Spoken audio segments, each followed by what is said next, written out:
TV భక్తి సమాచారం WhatsApp ఛానల్లో జాయిన్ అవ్వండి. అన్ని విశేషాలు ఎప్పటికప్పుడు తెలుసుకోండి.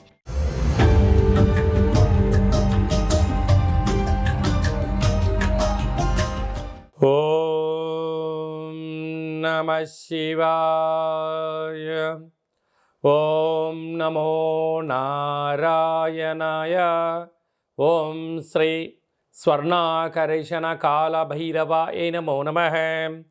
ఓం నరదృష్టి నివారణ సంచిత కర్మ ప్రారబ్ధ కర్మ ఆగమిక కర్మ దగ్ధ నివారణ తులాభార కాళభైరవాయ నమో నమః.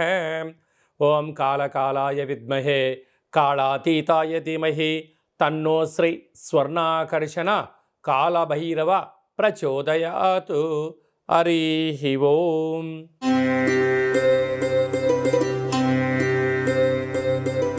వృషభ రాశి వారు కార్తీక మాస బహుళాష్టమి ఆదివారం అమావాస్య రోజు ఎలాంటి విధులను పాటించాలో ఈ వీడియోలో సవివరంగా సంపూర్ణంగా తెలుసుకుందాం.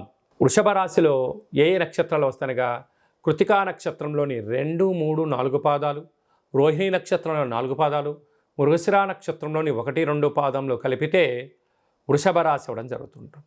చాలామందికి పుట్టినటువంటి కాల సమయంలో డేటా బర్త్లు లేనటువంటి వారికి పేరు యొక్క మొదటి అక్షరాన్ని అనుసరిస్తూ ఆ రాశిని తెలుసుకునే ప్రయత్నం చేద్దాం.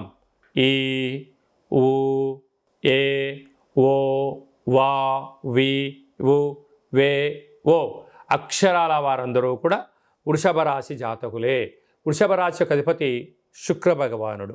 వృషభ రాశిలోనే గురుచంద్రుల సంచార స్థితి ఉండడం వలన గజకేసరి యోగం స్వాగతం పలకడానికి విద్యలో, ఉద్యోగంలో, వ్యాపారంలో, విదేశాలకు వెళ్ళాలి, ఆధ్యాత్మిక చింతనగా ఉండాలి అనుకుంటున్నంత వారికి మీరు గట్టి ప్రయత్నం చేయగలిగితే విజయం వృషభ రాశి వారి సొంతం అవడానికి చాలా అవకాశాలు ఉన్నాయి. అలాగే తృతీయంలో కుజుడు సంచారం చేయడం వలన తల్లిదండ్రుల మాట, గురువుల మాట, అన్నదమ్ములతో, అక్క చెల్లెలతో వీలైనంత వరకు ప్రేమపూర్వకంగా ఉండే ప్రయత్నం చేయండి. అలాగనే రాగద్వేషాలకు దూరంగా ఉండగలిగినట్లయితే స్థిరాస్తులు, చరాస్తులు మీ సొంతమైతే అని చెప్పి గమనించాలి. అలాగనే సంతాన స్థానంలో కేతు సంచార స్థితి ఉండడం వలన దూరపు చూపు, పిల్లల యొక్క భవిష్యత్తులు, పిల్లల యొక్క ఆదాయ వ్యవహారాలపైన మీరు దృష్టి సాధించడం వలన మీ యొక్క ధనం వృధా కాకుండా ఉండే పరిస్థితి ఉంటుంది. సప్తమంలో బుధాదిత్య రాజయోగం, రవి బుధుడు కలిసి ఉండడం వలన ప్రభుత్వ ఉద్యోగ ప్రయత్నం చేసేవారికి ఇది చాలా మంచి కాలం. ఉద్యోగంలో ఉండబడిన వారికి ప్రమోషన్స్ రావడం, మీరు అనుకుంటున్నటువంటి కార్యక్రమాల్లో మంచి ఆనందకరమైన జీవితానికి స్వాగతం పలుకుతారు అని చెప్పి గమనించాలి. అష్టమంలో శుక్రుడు ఉండడం వలన మీ యొక్క వాహనాలు, విలువైన వస్తువులు, బంగారు ఆభరణాలు, బ్యాంకు యొక్క లావాదేవీలు, ఓటీపీలు ఎంతో భద్రపరచుకోగలగాలి.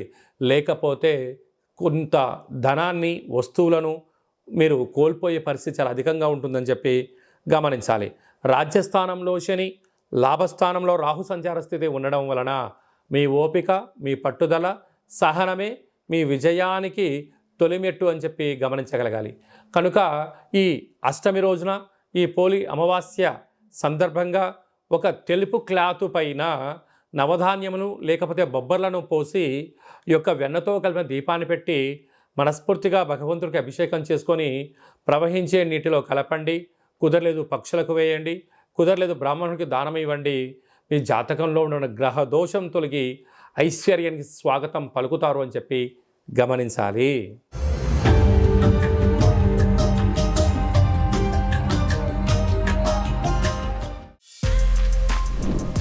For more videos like this, subscribe Big TV channel.